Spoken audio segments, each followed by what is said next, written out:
This podcast is brought to you by Penji. Penji is a creative subscription service that gives you access to pre-vetted, agency-trained creatives from all over the world.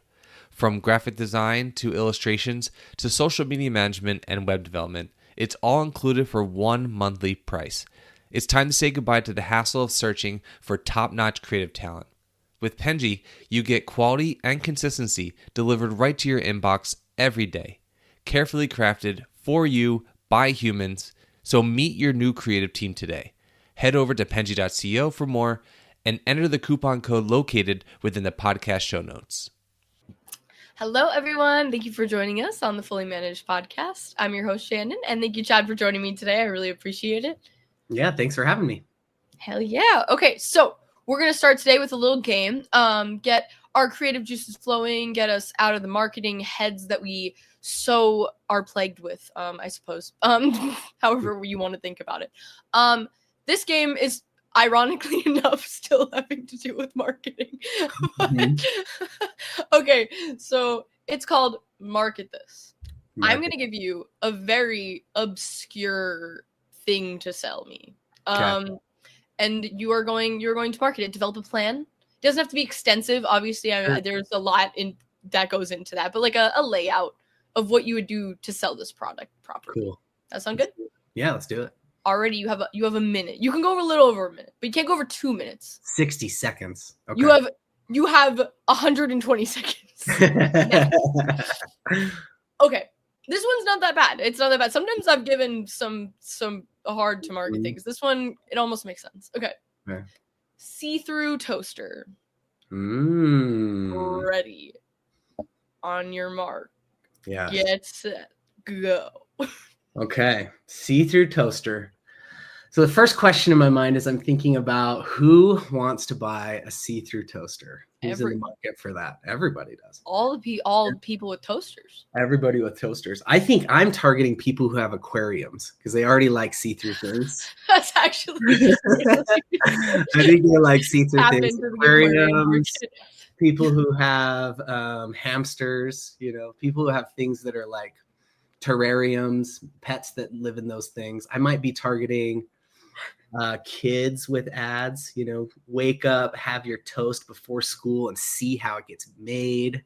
Oh, I would watch the toast. Ooh, I could see it. Yeah, I could see it being connected with lava lamps, actually, because, like it's going to glow. It's going to be red. It could be like a vibe setter in your house. Well, you can make like a retro see-through toaster. Retro see-through toaster.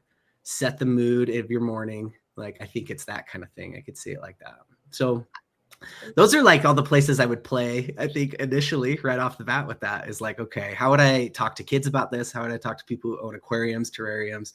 How would I talk to people who like lava lamps and setting the vibe with lava lamps?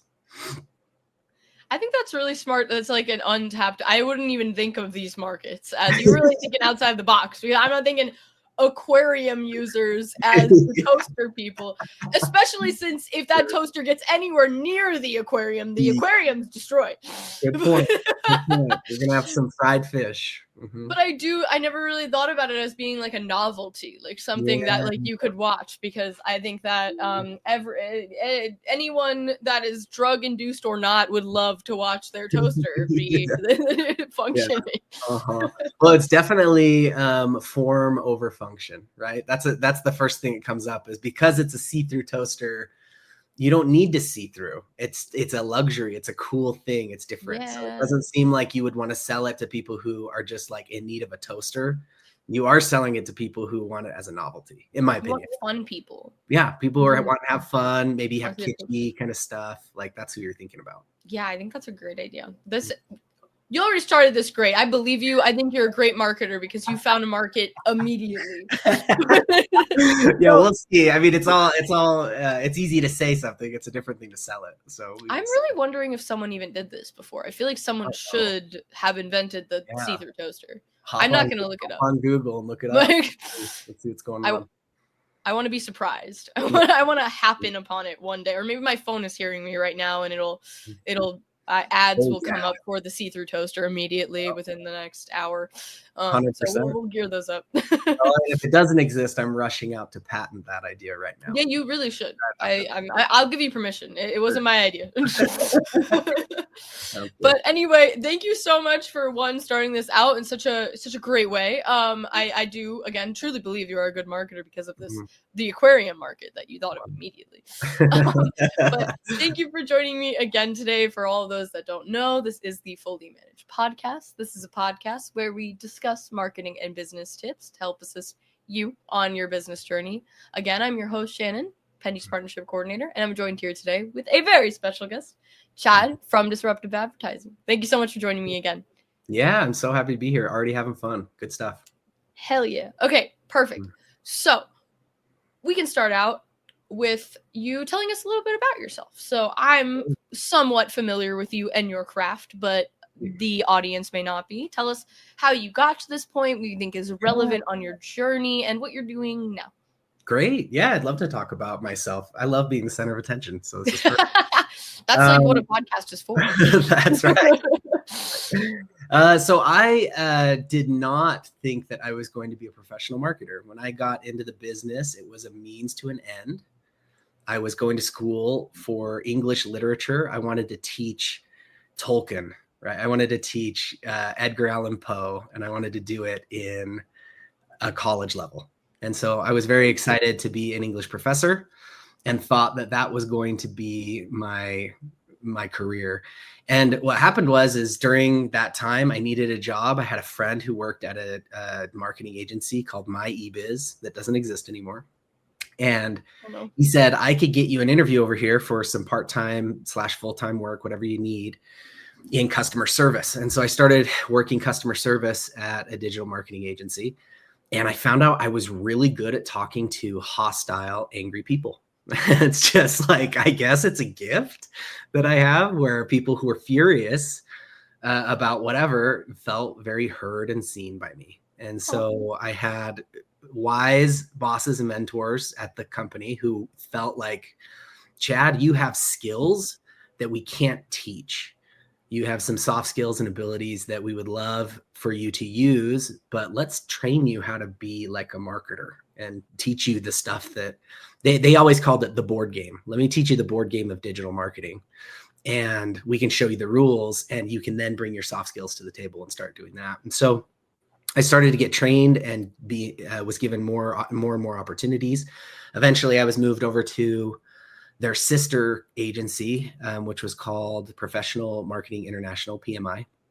And I was an internet coach where I was teaching people how to do drop shipping. So this was back in the day. So I started in marketing back in 2007, but it was back before Amazon was the behemoth that it is. Yeah, everyone's doing drop shipping now. Yeah, you could go and you could find a drop shipper in China that drop shipped picture frames or katanas or whatever you wanted to sell, see-through toasters. And then you could create a website that sold see-through toasters, and you could completely corner the market because there was no e-commerce behemoth that like Amazon at that point that was so dominant, right? Mm-hmm. And so I did that for a few years where I was just helping people to do that, how to build a website, how to manage it for yourself, how to find a drop shipper, how to set up all of the credit card processing and do all of that. And then I eventually moved over to a digital marketing agency called Orange Soda. And I was an account manager there and did similar things where I was just helping small businesses, small and medium businesses with their digital marketing. And eventually they sold their company and wanted me to move to Kansas City with them. And at the time, I did not want to move to Kansas City. I wanted to stay. So I said, thanks, but no thanks. And I ended up moving to Disruptive Advertising and being just an entry-level account manager there for a while. And so I that's in the span of about 10 years, I worked at 4 different digital marketing agencies. So I like to tell people that I'm a glutton for punishment, I guess. But as a result, I got to market for literally hundreds, if not over 1,000 different businesses during that time period. And they were from all different types of business. So there was, B2B businesses, there was, B2C local, B2C national, there was e-commerce businesses. I did it all. And I also got to touch like every type of marketing medium that you could think of out there, all sorts of different channels and everything else, at least in the digital space. And so it just really gave me a great education. I'm so grateful for that. So people often ask me like, hey, did you go to school for marketing? You know, because here I am at the head of marketing at Disruptive Advertising. And I'm like, no, I proved to my father-in-law that even English majors get jobs, you know. I also have demonstrated that the school of experience is probably more powerful and important than any degree that you can get. I don't think it's uncommon knowledge that by the time you graduate in a marketing field, usually a lot of the information you've learned is out of date already, because marketing changes so rapidly and it's only speeding up today. So yeah, I think maybe the thing I would cap it off with is that, you know, I'm frequently stressed, but never bored. And that works just fine for me.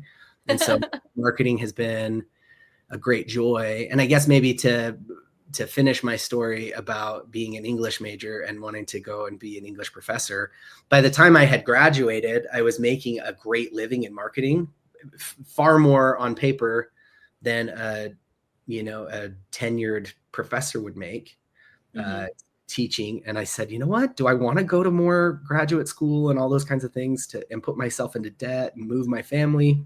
Yeah. And it just didn't feel like the right decision. It felt like I'm having a blast marketing. Why not just keep going here and turn it into a career? And so that's why I'm here. And that's how I ended up in this seat. That's wonderful. And I would even argue I'm a big supporter of like non-linear backgrounds, especially for marketing, because I think that one, I think experience is everything. I truly agree with you that I think you can learn more, especially in an agency. Learning on your feet is like, it's like the definition of learning on your feet, because it's so fast paced. Things are changing constantly, especially when you're in one that's earlier on. I think that you really do learn so much that you can't learn even in a traditional marketing role at a bigger agency, because it's so much more streamlined. Whereas like the wearer of many hats, so to speak, I think it does help you kind of learn all the ins and outs of a lot of other aspects of maybe what won't be incorporated in your job in a more streamlined position in the future, but helps you understand those other positions. It's true. It's a great education. And I also would add that it was such an honor to get to work for small businesses, and scary too, because the stakes feel so much higher. Yeah, they feel so much higher. You wouldn't think that because the budgets are smaller, but those budgets are people's mortgage payments. You know, those budgets are like people's ability to live. And so you start to get more, it forces you to be a better problem solver and to be more creative and to look for ways that you can make things work, even when you don't have a massive budget or bankroll behind you. And that's a great place to be as a young marketer. I felt really honored that I got to work with so many small businesses. And also it stung when I didn't win, because it wasn't all wins, you know, when I didn't work for a business and it was hard for them, that hurt, because I care. Yeah, it hits harder. And I mean, it's good that you care. I mean, despite having like, I think any normal human makes mistakes, but I think that the ones that hurt more are more of a learning moment. I think at the same time is that, there are a lot of, I think, small businesses as well, like go to an agency as a last resort because they tried other things themselves and it didn't work. And so that might be their last resort, because if they don't start getting customers, then they might be out of a job or their business entirely. True. Yeah. And it's interesting though, too, because it depends on the agency, and it really depends on finding the fit that makes sense. Because one of the advantages that an agency can bring to the table is the resources that they can rally around you at a fraction of the cost. You know, rather than, you know, you have your brother-in-law trying his hand at paid search, and you have, you know, somebody else that you knew in college is trying to do your paid social and everything else. You actually could, you know, for a fraction of the cost of hiring a team of 6 or 7 or 8 people, you could have access to 6 or 7 or 8 experts who are seeing and living and breathing updates and in accounts every single day. So I think that's one of the reasons why, I mean, I'm biased. I've worked at agencies my whole career, but I definitely have a bias towards it because I can see how it is really an advantage and positioned in the marketplace as a good thing for business owners to be able to afford a solution that will help advance them quickly. It will get them out of being stuck in trying to like have one person on their team wear 10 hats that don't fit, to having, okay, that one person is now backed up by an agency with 10 people who can help you do those things and have expertise. So that, it's trade-offs. If you're at a position in your business life cycle or with your money and with your marketing budget that you can actually invest in and hire great people to do it in-house for you, by all means, do it, but agencies can be a great resource to shortcut some of the pain that you might have as a small business. Yeah, I definitely agree with that. I think even if it's something that they're trying for the first time, I would definitely urge them to just do their research. I think that like the biggest thing that I hear from a lot of agencies is people are coming to them after people have failed them like multiple times. And that is something that I think businesses worry about because, all what they want is an extension of their business. But if they get people that don't care and charge them a lot of money that they're not expecting or whatever it may be, then it's like a very sad experience to see that happen to, like a business that's like putting their livelihood at risk to be able to be successful and, True. for it to burn them. True. Well, and I think that what we're feeling and seeing is the agency model needs to reinvent itself. Mm-hmm. And it will, and is continuing to do that with AI now, particularly in the forefront, because it has failed in a lot of ways. And there are failings to the model. And I think that it is telling that, we have, hundreds of leads and talk to, hundreds of businesses every month. But I don't know of the last time I heard of a business that came to us where it was the first time that they had talked to an agency. Everybody has agency experience now under their belt, typically, like you said, and they're usually burned. They've had a bad experience. That one's scary. That's why they're here on our doorstep saying, hey, let's talk, and I think that the statistics say something like once every 18 months is the average for a business to look for a new marketing solution. And it's not just for agencies. That's like internal teams too. There is a major target on your back if you are a CMO or if you are a marketing leader, because when things are not going well, regardless of how much of those things are in your control, whether they're macroeconomical or microeconomical, you still are, whether the buck stops with you, you still are the responsible one. And it feels good as a boss to swap out, say, I'm done. I've lost faith in this. I don't like this person or this solution. And I think it feels like progress to make a change, when it actually might not be, but that's a whole nother topic. But anyway, I'm just saying that there's a target on your back if you're a marketer. It's real. Yeah, I 100% agree. I think that there are there's very much this lack of understanding, especially if you don't have experience in the marketing space, that it's just black and white, that just there's a foolproof solution for everything, when a lot of marketing is a gamble. And it's not just a gamble because you're always risking everything. It's a gamble because there's things that are proven to work that just do not work sometimes. Yeah. It's true. And that's the part that's hard with agencies as well. Just when you're coming in, is that every agency's sales pitch is to poke holes in your last marketing plan. So when you come in the door, the goal is to show you all the things that are wrong with your current marketing or how things were marketed before. And the reason that is so easy to do is because every marketer is going to approach things differently. It's just the truth. There's that old kind of grisly saying of there are many ways to skin a cat. Yeah. It's exactly that way with marketing. If you sat down with me and did a marketing plan for your see-through toasters, it would look entirely different than the next marketer's see-through, toaster plan. And that doesn't mean that our plans both couldn't work.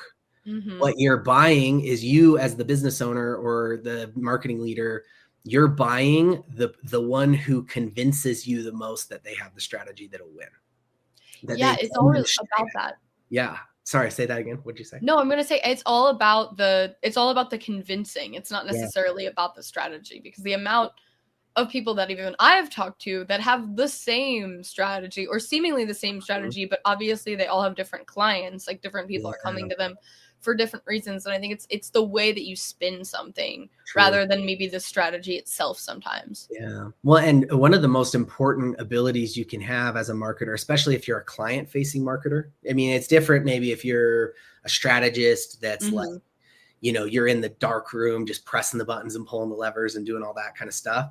But if you're a client facing marketer, one of the most important skills you can have is that of building trust and being a strong communicator, where you can help somebody to believe you. Like, give me time, give me resources, give me, you know, X, Y, and Z so that I can succeed for your business. I trust me. Like, I am showing you the way forward. Like, here is the new solution. And so a marketer has to really be able to market themselves and their plan and their team. And without that ability, you'll just churn clients. You just won't retain.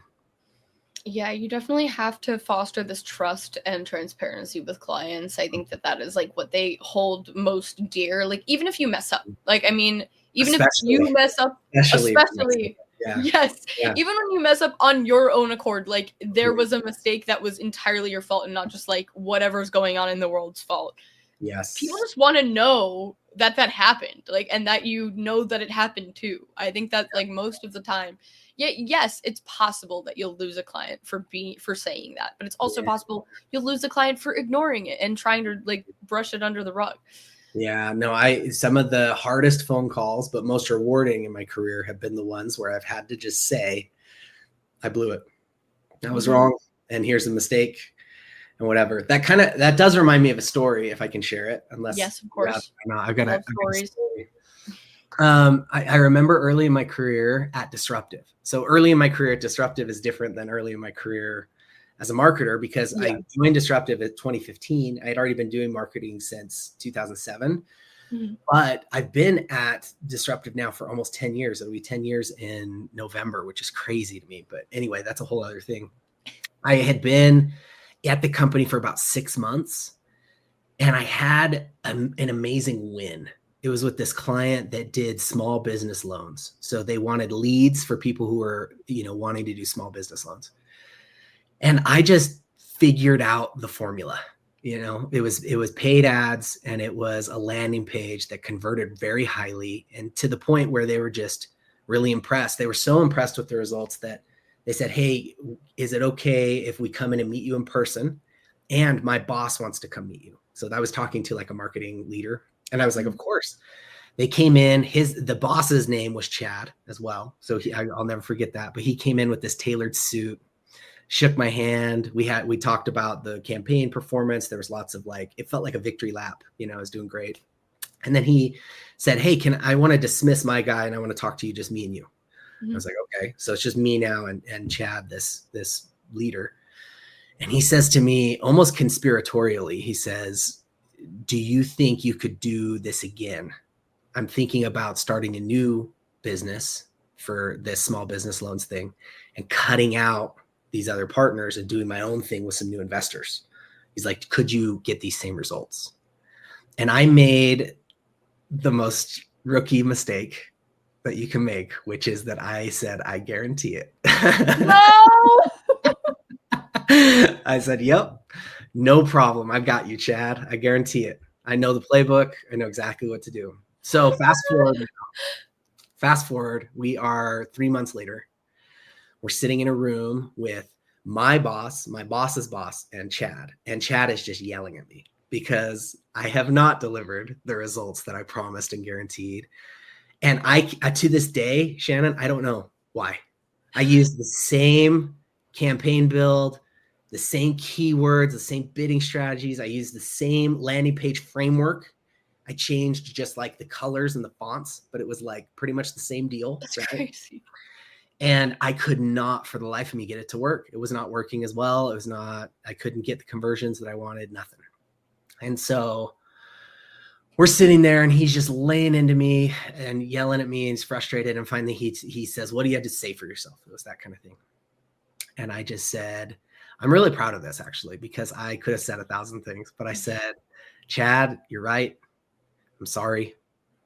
I shouldn't have made that promise. I didn't make it in bad faith. I thought that I really could do it. Mhm. I believed in myself. I thought I had it. And here's what I recommend we do now for the next month. Here's what I think I can do. And I'm not making promises, but I think this could happen because I don't want to make another promise and have a bad experience. And he just like stood up and said, no, I'm done. And looked at my boss's boss, who was the owner of the company. And he said to him, I'm done. I'm taking my account and I'm leaving. And also those other deals we were talking about, I'm taking those too, because he was like a big investor and had a bunch of deals. Yeah. So I'm sitting there. This is one of my favorite stories about Disruptive, by the way, but I'm sitting there now. My boss takes Chad out of the room and it's just me and the owner of the company of Disruptive sitting there next to me. His name's Jake Batsgaard.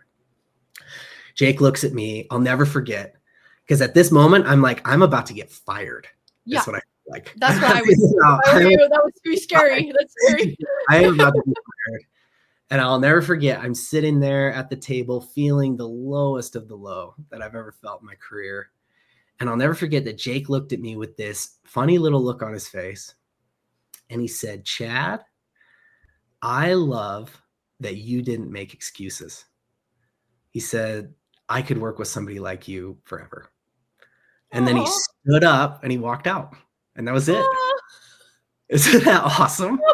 That's awesome. That's so sweet. Yeah, blew my mind. It's true. I mean, like, you did what you were supposed to do and it just doesn't happen sometimes. Like, the marketing doesn't.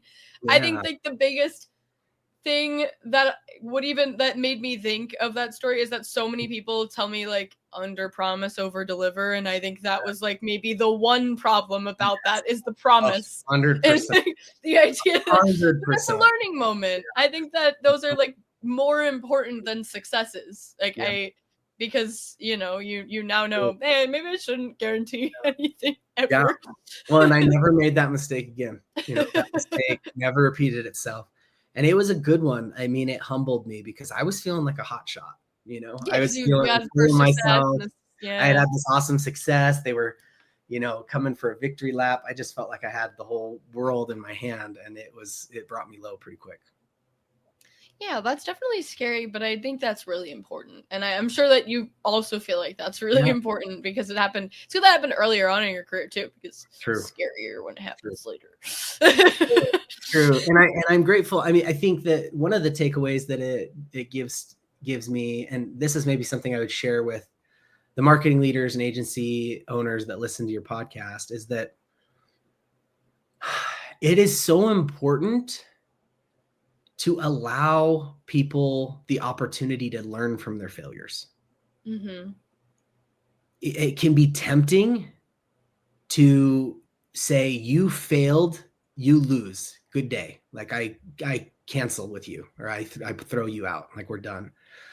It is so much more powerful. I've just seen it in my career now, going on, 18 years of digital marketing and agency work specifically, that when you can find it within you to forgive a team for dropping the ball, that team will work their ass off for you moving forward to fix it. They also appreciate you for having meeting with them with understanding, and seeing them as human beings, because they're just like you. They're just doing a different job, right? And so the thing that is powerful about that, and I'm not suggesting just let people make mistake after mistake after mistake. Yeah, of course. That, of course not. There's a line. But I think that for me, every great partnership that I've had that have gone beyond the bounds of just business, where you start off as just trying to run their marketing and do business, but you end up being somebody who texts them and says hey, I saw X and, I saw whatever, X, Y, and Z, and congratulations. That's awesome, man. Even though you're not working together now, you just know each other, you care about each other. Every great partnership that I've had that's turned into that has been able to weather hardship. Mm-hmm. And we've found our way through frustration. Some of the best friends that I have in marketing now were some of my worst clients, worst in quotation marks, right? Yeah, When I understand. got them, where I said, oh, this is so hard to work with this person. He's so mean to me. He's yelling at me all the time. You know what I mean? All these different things. I don't want to talk to him. Oh, I feel sick. I feel nervous. I don't want to be on the phone with this person. Now they're like people that I know them and their wife and their kids, and I care about them. And, you move through it because you've weathered some adversity. You got to a place where it wasn't, I was just the employee or the hired help and they were talking down to me. You got to a place like, hey, we're actually in this together. Let's partner and let me see you as a human. That's so powerful. So I can't overstate that. It's just so important to allow an environment where people can learn from their failures, because they will get better and they will work harder for you. Yeah, especially like if they care. I think that like if they care about their work and like that they're doing it properly, I think they're going to. Sometimes I think that being so unbelievably harsh on someone, on a person that's going to be harsh on themselves, is unnecessary. I think that they're probably beating themselves up enough because they're disappointed in themselves, or they're disappointed that they disappointed you. And I think that letting people learn from that, I do agree. Like, they will work so much harder, especially if they're just a hard worker. I mean, it's also on an employer to make sure they're hiring the right people. Obviously, there are people that will take advantage of you, but I think more often than not, those aren't the people that you're hiring. I think that most people like to do good work and actually want to be proud of what they're doing. And I think that there's not a lot of grace. I think that there's more grace in the agency world. I would argue. Sure. I think that I love the agency world for the reason that I think that it's like this escape from the corporate environment. I think there's a lot of people that model themselves off of the corporate environment, which I don't necessarily agree with. I think that there's systems in place that make sense sometimes, especially when you're a large agency. But I think that it has more of this understanding of a work-life balance. It has this more understanding of that people make mistakes and that they can learn from them. Whereas like in a corporate environment, you don't show, you're fired. Like you don't show off, you're not perfect. And the agency world, I really admire of it being like an escape from this model that has been the only model for so long. Yeah, no, I love that call out. And I do feel like whether you're an agency or a corporate type of business, or, you have it's a question of culture. It's really what it is. And so you might be at a company where the culture is, if you show weakness, you are dead. You are fired. You are taken off of the projects, and eventually you're let go. You're put out to pasture. Like, that's real. That's out there. And that sucks. Like, that's so bad. And I think that sometimes those, it's hard. There's usually people who really believe in that, meaning this is the way that we create a high quality company, is by not allowing anyone to show any weakness. And if they do, they're out. Right? And if anybody makes a mistake, they're out. And we keep only perfect people here. Right. That's crazy. I just feel like it's an insane thing, because I think what actually is happening is that all of your problems are going underground. That's what's happening. And you might think, oh no, I've got a perfect team. Nobody makes mistakes. There's no issues. Everything is being swept under the rug. It's being hidden from you. It's being blamed on other people. You might be letting people go that it wasn't even their fault. It was somebody else, but you allowed a culture that would promote that type of behavior. I think that there's such a power when you can be a leader that allows individuals to learn from their mistakes. And that's where that's coming back to what happened with me. And that's coming back to this idea of like, you talked about the agency model or the agency world being like a nice escape. Like, what we're actually trying to escape from is a culture where you're not allowed to be a human and you're expected to be perfect, and you don't grow in that culture. Growth doesn't happen. Growth happens when you can come to the table and say, I made a mistake, and here's what I'm learning about it. Reflect on it and actually learn something from your mistake, rather than being like, I will never do this ever again. It won't happen ever again. And then you just don't. Yeah, it's true. And it's the same thing with, you fired Chad because he made a mistake. He then learns from that mistake, potentially, if he's a growth-minded person, but he takes that learning now to a competitor of yours because he goes and works with them now, Yeah. or works for them. So it's like you're robbing yourself of the ROI. So, that just like triggered another thing that I love. And I say all the time now as a marketing leader, when not everything you do works, right? In marketing, it just is that's the way it is. But everything you do gives you an ROI or a return on your investment if you are willing to learn from it. That's all it is. That's really what it is. There's not days that you win and lose. There's days you win and learn. That's all it is in marketing. When you refuse to get an ROI from a thing not going well and you gut the team and you fire everybody and everything else, you just stay on this treadmill of never actually growing up because you are constantly stuck in the same mistakes over and over again, right? Anyway, now I feel like I'm on a soapbox, but that's cool. No. I think that it's a really important statement to make because I do think that there are agencies that fall into that hole of like a trying to hide weakness or even not even sharing their faults or whatever it may be, because I know very well that people lie. I've spoken to so many people that work in agencies on this podcast, and I can tell when people are lying. At this point, I think I can tell when people are lying. I'm not going to say who those human people lie are. detector. Yeah, human lie detector. Yeah. And I'm not going to say that even most of them are lying, but I'm just saying that there are agencies that are doing things wrong, and it has to be because I hear from agencies so much about people coming to them being wronged by agencies, and I think that there is an inherent trend, I guess, with agencies that they will wrong people inevitably. Like and wrong is the operative word of that.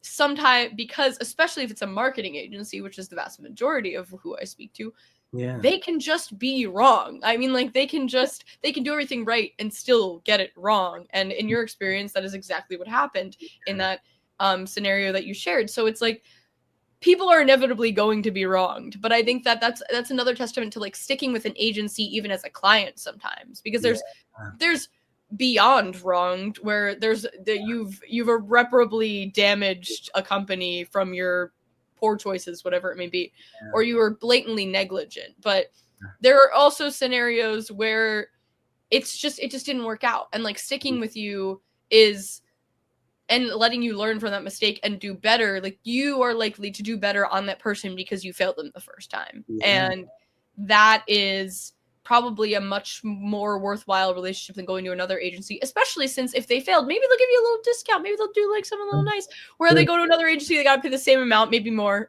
for doing the exact same thing that might also fail. True. It's true. It's in that moment when if you're working with someone who's willing to admit that they were wrong and they're bringing it to you proactively, hold on to that person. And be careful how you react, because if they come to you and they're saying, hey, I made a mistake here. This was my call. I did it wrong. If I could do it again, I would. Here was the impact of this. Here's what I'm going to do to fix it. Here's how I want to move forward. If you react with hostility and frustration and demean them, or say that you X, Y, or Z, and insert, fill in the blank here, how likely are they going to be to want to bring something forward in the future if you do continue with them? Or, you are burning bridges with somebody who you could actually have cultivated trust with. Trust is two things. And this is from my mentor, John Covey. I love this guy. But he always said that trust is character and competence. You have to have both. You can't have one. And you need balloons. I hope you're watching. If you're listening to me, you just missed that the balloons went off because I did a peace sign. You have to have character and competence. And if you think about it, it makes sense, because somebody could be highly competent at pulling the button or pushing the buttons and pulling the levers in an account. But if they're not willing to tell you the truth, like be honest with you, you actually can't trust that person. You can maybe think like, oh, they're competent, but I don't trust them. And then the vice versa is, oh, I really love this person. They're a high character guy, but he's not very competent at the marketing, right? So I can't really trust him. I feel like I do like that he's telling me telling me what's real for him, but I can't trust him with my budget because he's not competent. And so when you're evaluating your marketing solution, if you keep those two things in mind and keep your eye out for it, you'll find people that, whoa, okay, they've got character, they've got competence. This is somebody I can trust and build trust with, and I can have an amazing outcome with. Yes, I think trust is one of the most important things in any kind of dynamic. Anything you can say that worldly friendships, relationships, anything. Trust is the most important thing, but especially if you're trusting someone to be an extension of your business, you need that trust and transparency. People need to feel like you are not going to fail them. And I think that goes for so many parts of the process, like communicating properly, like even communicating effectively. It could just be, you could be doing everything right and everything could be great. The whole process works out exactly how you want. But if you're not communicating properly throughout that process and they don't know what's going on, then that's also a detriment.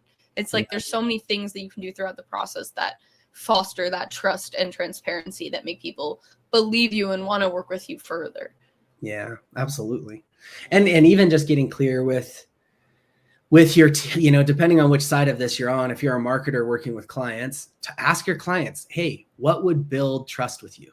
How do you like to see? Yeah. How do you like to be communicated with? How do you want reports to look, etc.?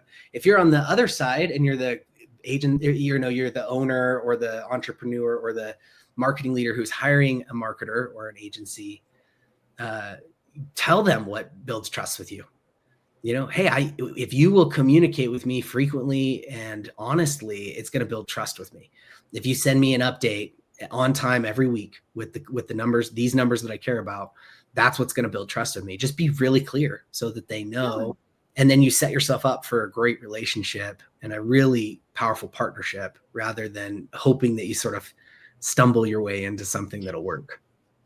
I completely agree. And I think that is a really great sentiment to end on because we are unbelievably over time. But that means that it was such a wonderful conversation and I'm very happy. So, so don't worry, this happens a lot. So it's not a big deal at all. I think it was a really wonderful conversation. I really appreciate you joining me today. It went so quickly.